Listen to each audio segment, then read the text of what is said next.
Coogs House. The rumors are true. The Houston Cougars are in the game. You are Locked On Coogs, your daily podcast on the Houston Cougars, part of the Locked On Podcast Network, your team every day.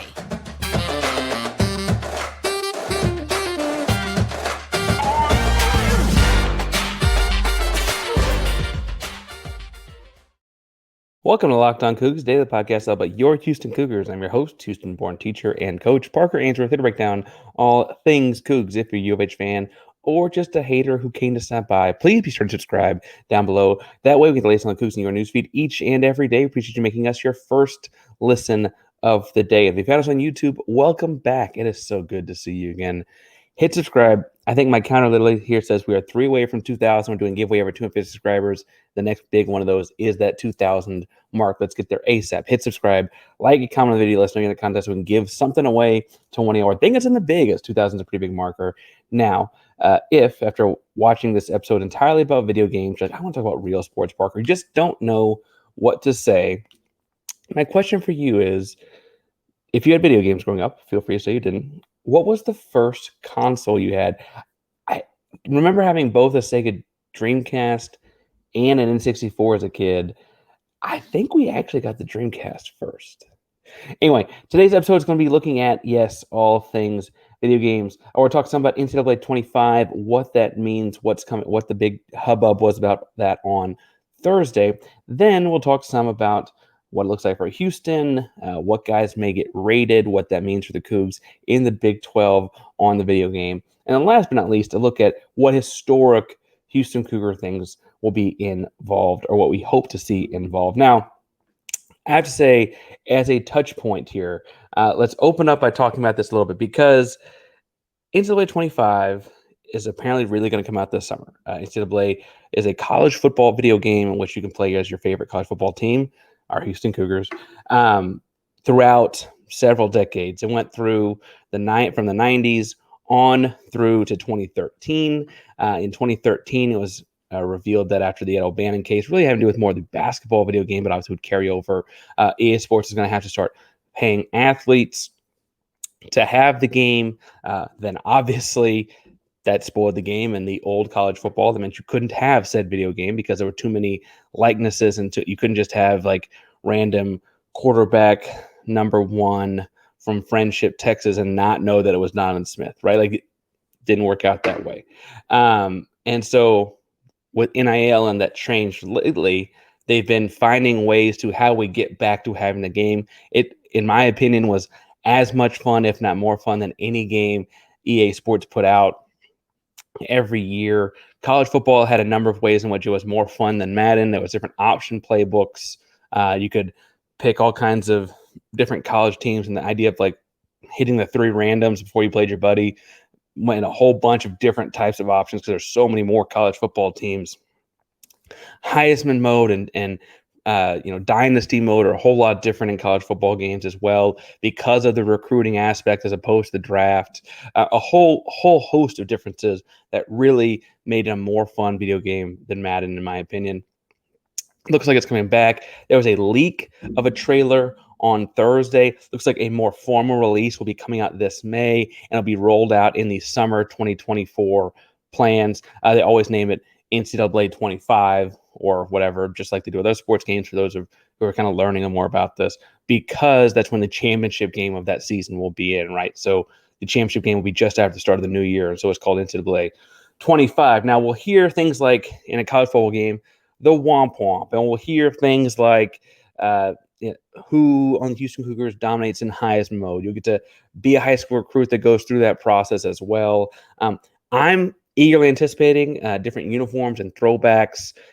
Do we see things like the Houston Cougar Blues, that my little Parker Jenkins t-shirt jersey I got on here? Do you see something like that? Do you see the throwback to, the Case Keenum days? Do you see go all the way back to like the Andre Ware days? There was some blue in the stripe on the sides or what have you. What UH logo on the side do you put on your helmet? The old skinny UH obviously has, I think, a special place in everyone's heart. And so that portion of the video games be interesting. What alternate uniforms as well, because you could cycle through those It's not just Oregon that can have fun with that, right? We can have fun with our history in that too. And then you can also obviously wear the traditional reds and whites as you go. As far as who we're playing with, I think it seems very clear that we're advocating playing with Houston Cougars in the video game.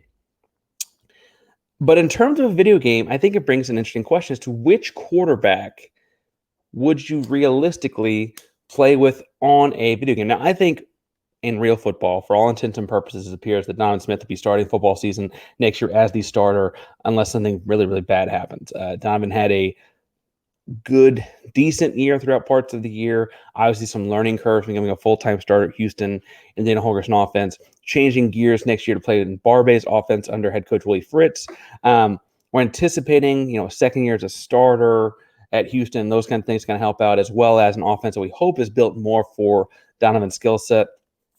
As Donovan has been apparently one of the reasons that some of his offensive staff wanted to come to Houston, right? And so we'll see how that shapes out on the real football field. But in the video game, Donovan and Zeon Chriss, the transfer in from Louisiana, both have interesting skill sets that frankly make a video game a ton of fun. Now, folks that played NCAA football video games back in the early 2000s remember like playing with Michael Vick was just flat unfair. And frankly, people that played it in the late 2000s, the late aughts, early teens, remember that playing with Cam Newton was just flat unfair. And there are aspects of Donovan and Zeon that frankly play into both categories. I'd imagine, as far as if you're a person that passes a lot, you're going to play better with Donovan. He's a more accurate guy than Zeon, it seems like. All of his different, as a guy that started a lot of games in the Big 12, well, all his awareness and things like that, those meters will all be pumped up more than Zeon Chriss is. I'd imagine he has a stronger truck stick as well, so it's harder to bring down when you run with him and things like that. Opens up different goal line plays and all that kind of stuff. And again, I have been criticized for being too pro Donovan. I like Donovan a lot, and I welcome that criticism as far as real football goes. But in the video game, I think my hot take here is that Zeon Chriss might be more video game fun. And by that, I mean, it's just the kind of quarterback I like to play with in video games. I did all kinds of Pat White, Steve Slade and stuff back in West Virginia the day. Hit your randoms in West Virginia and pop up. That was a big, big win, right? When I say hit my random, I should point out, like, the way we would play is, because everyone wanted to be the same couple of teams, we'd hit random 3 times. You had to pick one of those 3 teams. If I got West Virginia, one of those 3 teams, I picked them pretty much every time because of Pat White and Steve Sladen, right? Now, I do think it's worth pointing out that while his accuracy might not be as high as Donovan Smith's, his arm strength will undoubtedly be higher. I believe I saw on Twitter this week that he was the only guy to complete a ball where the ball was in the air for 60 or more yards last season. Zeon Chriss was. Arm strength should be through the roof. Accuracy is the kind of thing that, while it might not be as high in the video game as far as his rating goes, I'm going to feel fairly confident that I can control that some by making good decisions and reads as the guy controlling him in the video game. And then also in a video game, you can turn yourself into the receiver when the ball's in the air and go make a play on it in a way that I think would negate some of that as well. Or at least I'm telling myself it will, because I'm really going to play with Zeon Chriss more for his speed and elusiveness. Now, those will be off the charts for any athlete, right? Relative to his actual game, I'm talking he has high-end D1 receiver type of escapability and shiftiness. And what I really want to do here is, I'm not going to criticize Barbay's playbook too much or anything like that, but when I play with Zeon Chriss and the Houston Cougars, I'm going to have Parker Jenkins, Jamarian Burnett all in the backfield, if not together, rotating through and run different kinds of options and zone reads and zone read pop pass, and really, really, really give myself a chance to play the game with those kinds of things where I can run, zone read pass with a given concept and run a hurry up offense where I'm just going to the line and calling out what routes I want throughout the game. I think that game style is A, how I like to play, where I can always run or pass, and B, I think it leads to Zeon Chriss being the more likable option there, even if Donovan Smith gets the nod in actual football. Now, I know Donovan will always take being the actual starting quarterback, so I don't think he's going to be too upset about that.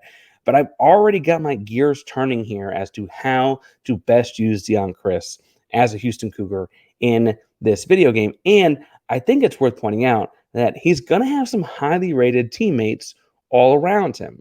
Houston looks to have improved their roster in a bunch of different areas, even if they lost a couple of key pieces to the NFL draft or transfer portal. I really think there's a chance here that this Houston Cougar offense has some really, really impressive ratings across it. So I want to spend the second segment talking some about what those guys should be rated. But first, we're talking about winning. And if you want to go win right now, you need to go to FanDuel, because right now at FanDuel, right, you can get a big time bump back in bonus bets if your first bet hits. So you get buckets to your first bet on FanDuel, America's #1 sportsbook, by putting down $5 and winning a bet. If that $5 bet hits, you get $150 back in bonus bets. Now they have all of your favorite NBA players and teams, quick bets, parlays, and props. Right now they've got the Houston Rockets game for next week, with obviously some things being bumped around a little bit. Make sure I got it here. Yeah. At a Houston Rockets +7 as we hit record here. Houston Rockets +7. Now, we saw stretches of that game. We see Amen Thompson rising and how he's playing, like his level of play. We see Alperen Şengün, scorned by not making the All-Star team. I think they keep this thing close to the 7. I think that's a good place to go put your cash. I'm telling you to go do it at FanDuel.com/lockedon to shoot your shot. FanDuel, an official sportsbook partner of the NBA. All right, so as you look across the video game, I said I want to play with Zeon Chriss. Totally get if you'd rather play with Donovan and run people over. Different ways to skin the same cat. But I will say the key to either guy, and I love playing with a mobile quarterback, if you hadn't been able to tell, is the options you have out there on the field. I said the thing I want to do the most in this video game is get out there with Zeon Chriss and run zone read pass, and then no huddle and audible and change the routes guys are running. Part of that is because I can have a 3 wide receiver look with Sam Brown, Joseph Manjack, and maybe Mikael Harrison-Pilot, maybe Jonah Wilson, or just go 4 and put Manjack in the tight end H-back type spot and have all kinds of options there. I think Sam Brown is going to have crazy high rating in this football game. I think he's the kind of guy that could have very easily the highest actual rating on the Houston Cougar offense because of the kind of year he had last year, because of, frankly, how well his skills translate into like being in a video game. High catch rate, high catch radius, great speed in and out of breaks. The elusiveness will be the category that I think that he'll have high, but maybe not as high as a couple other guys in the receiver position across the country. And I think that's where you're going to see Sam Brown really, really kind of like stand out on this offense. He's going to be the guy people recognize just on his name from that video game, right? Joseph Manjack's going to be a fun one in this video game as well. His strength and toughness score should all be pretty high. He catches everything. I'd imagine that catch rating is high as well. He's not known for his speed, but his straight line speed, the rating will be pretty high. I think what's interesting about Manjack is in the video game, what you can do is, shifts left and right within a formation to change personnel before you pick a play. And if you can get Manjack into those tight end spots, you are sacrificing some in blocking, and Houston's got good tight ends too. So maybe I'm being too greedy and putting a pass catcher or a guy that catches more passes at that spot. But I would think that putting Joseph Manjack in instead of a Matt Burns type guy at the tight end spot would be a pretty big win. Now, I say that, obviously, the big tight end get for Houston in the offseason out of Michigan State was one Malik Carr. Malik is 6'4", 230, has a very legitimate shot at going to the NFL after next season. And what you could see happen is that actually over the course of the season, his pass catch ranking goes up as he plays in the Houston offense, and suddenly it's not worth replacing him. But I think in a video game sense, I might rather have a pass catcher there and avoid it in terms of running with blocking things. The freshman pair of wideouts would be interesting to see in this game. I guess now they'll be sophomores. That's Mikael Harrison probably be a redshirt freshman. And I think Joan actually managed to maintain his too. But the two redshirt freshmen, wide receiver Jonah Wilson and Mikael Harrison Pilot, will both be interesting to see because, frankly, they were crazy highly touted coming out of high school. And we saw Wilson catch a deep touchdown. We didn't see Pilot much at all in their redshirt seasons last year. And how that high school rating plus a year of being in the weight room translates to a football video game ranking, how they measure out. Like, I'd imagine MHP has a higher like route running crispness kind of things in his bag. But after the deep touchdown we saw John Wilson get, he might actually end up getting ranked as a guy with higher straight line speed. And so all of that will be interesting to see play out. I think both should be in your rotation of guys flipping through. And I think, frankly, both can make big-time video game plays. I think Sam Brown still is the guy, and I don't think it's going to change anything over the course of the year, but it'll be interesting to see how that group fits together. Obviously, not just because I have a shirt on right now, but Parker Jenkins is going to be the starting running back, and Parker Jenkins is the kind of guy that, well, I mentioned Jamarian Burnett, and you probably should rotate through them to keep them fresh, and the fresher the running back, less like you're at a fumble in a video game, right? I think that the big deal to me here is I commented from the first time he got a carry against Sam Houston State. The kid has a different pop. He goes from first gear to fourth gear in 2 steps as he approaches the line of scrimmage, and the acceleration rating is what they call it on video games. His acceleration will be as high or higher than anyone on the Houston Cougar football team. It should be that way because the way that he gets to the line, presses the line of scrimmage, and frankly manipulates linebackers. I'd imagine as well, after the way he ran over some defenders last year, ran through them, his break tackle truck stick will be high. He certainly drags defenders even if he doesn't break through the tackle all the way. And so I'd imagine PJ's got a pretty high ranking in this video game's Houston Cougars starting running back. You'll notice that's a bunch of skill positions getting high rankings. The big flaw in next year's team will be the young offensive line. Not necessarily bad, just young and inexperienced. And on a video game, that means it might be bad because they don't have a whole lot to go off of in creating their rankings, right? Their ratings. For example, like I think, just because he had a great start in his lone start last year, but Pancake Hunter, Demetrius Jr., he will have the highest rating on the offensive line in both pass blocking and run blocking. I'd imagine fairly high up there in strength. And then quickness is this thing, not speed as much for an offensive lineman in that video game. I'd imagine he's the highest rated one, but as a guy that has fairly limited snaps coming in next season, you could see the offensive line as a whole, Peyton Dunn, Shamar Habdi-Lee, a whole bunch of these guys have relatively low ratings to start the season. And hopefully if you can update yours through Xbox Live or whatever your online subscription services with your console, hopefully those go up over the series, the season, right? Because they're going to start the season kind of low. That's again why I think playing with a running quarterback is important in this, is you can kind of escape the pocket and kind of make up for the lack of blocking that the game offers, even if it's just because they don't know who the guys are. But I'm interested to see. Defensively, I've talked through the offense a whole lot. Defensively, I think Anthony Holmes will probably have the highest rating of anyone on the defense. You could tell me that it's AJ Halsey as well.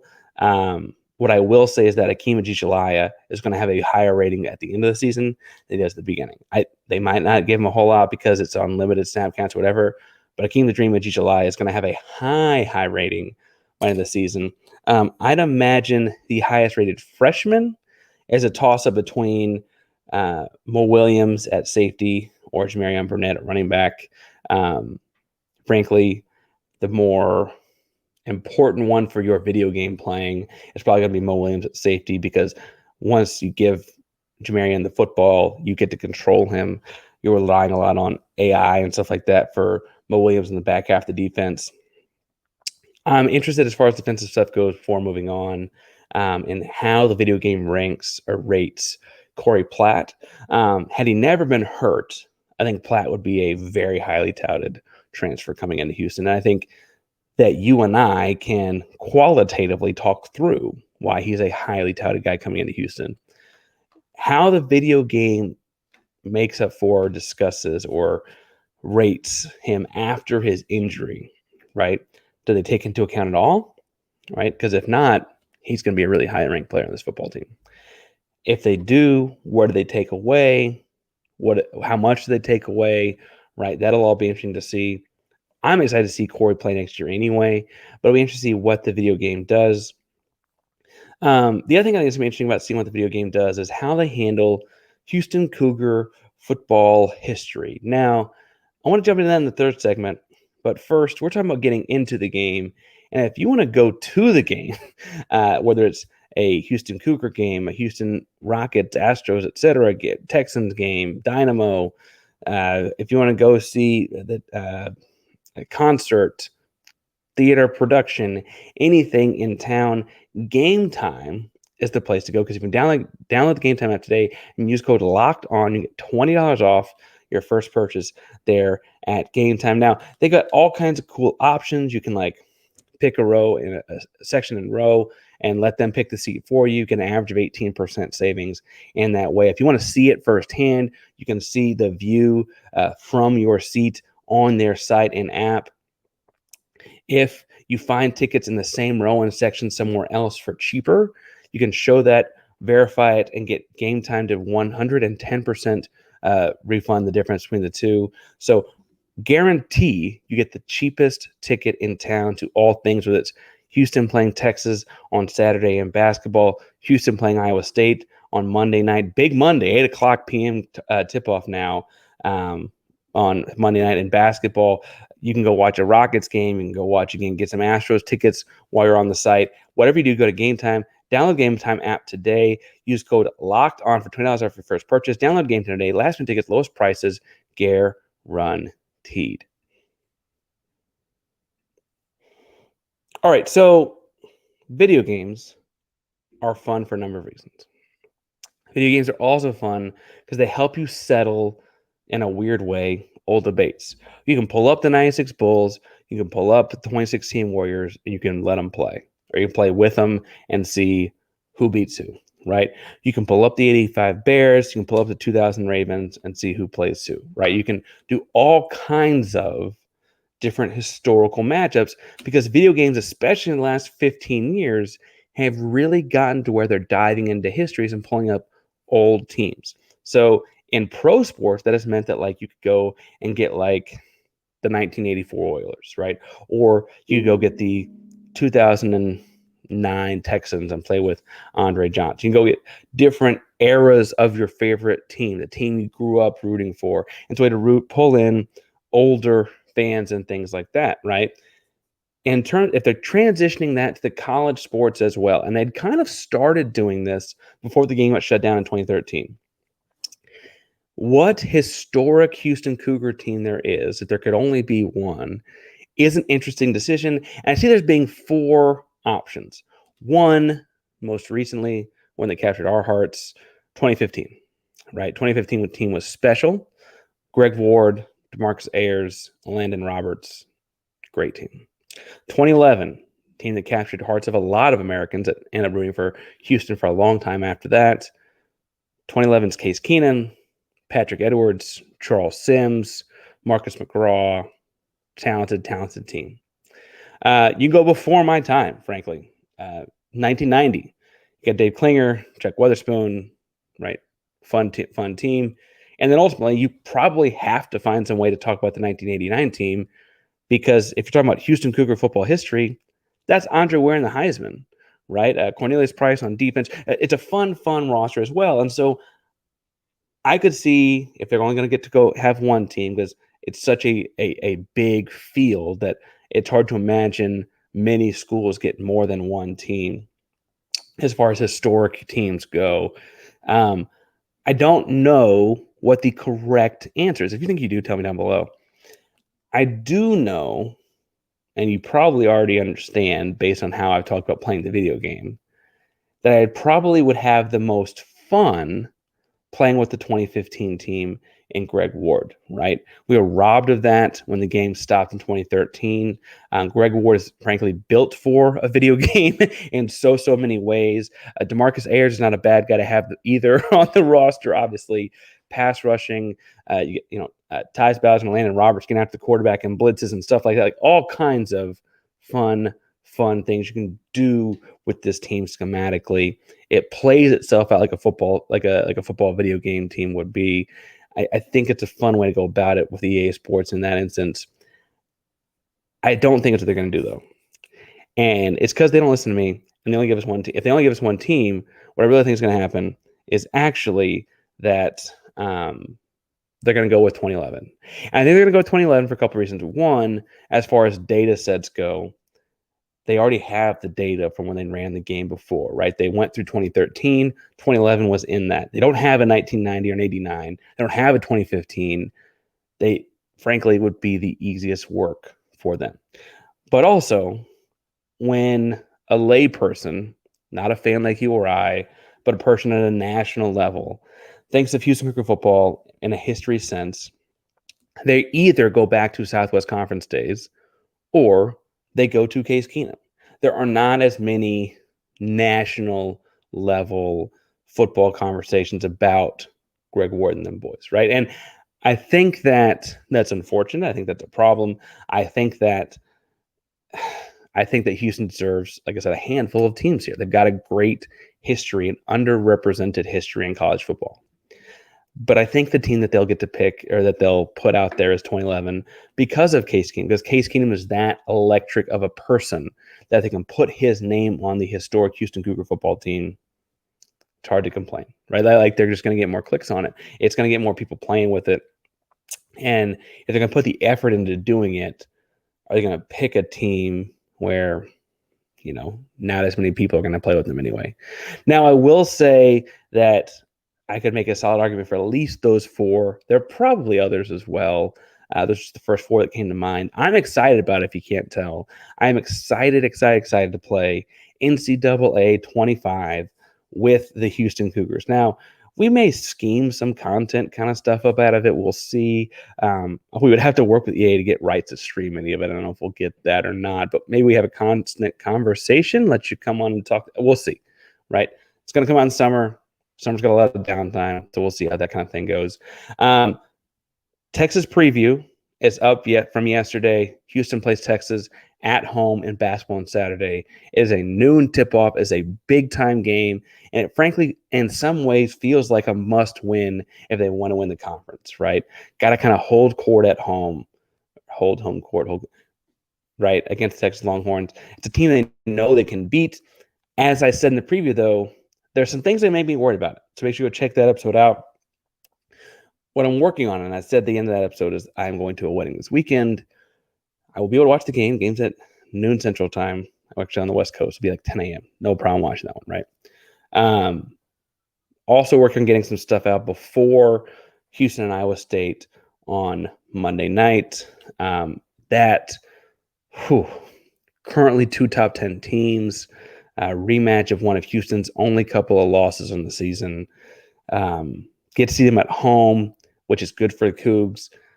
Presents some interesting matchup problems. We got all of that to break down and more. So make sure you hit subscribe to get the latest on the Houston Cougars each and every day. We'll be here to talk to you all next week and throughout the months of February, March, and April about what we hope to be a deep March Madness run. Hope to be in the offseason talking about video games and fun schemes and spring ball and all kinds of fun Houston Cougar content. So hit subscribe, like, and comment. Thank you all so much for making us your first listen of the day. Locked On Coogs is a proud member of Locked On Podcast, where it's your team every day. Go Cougs.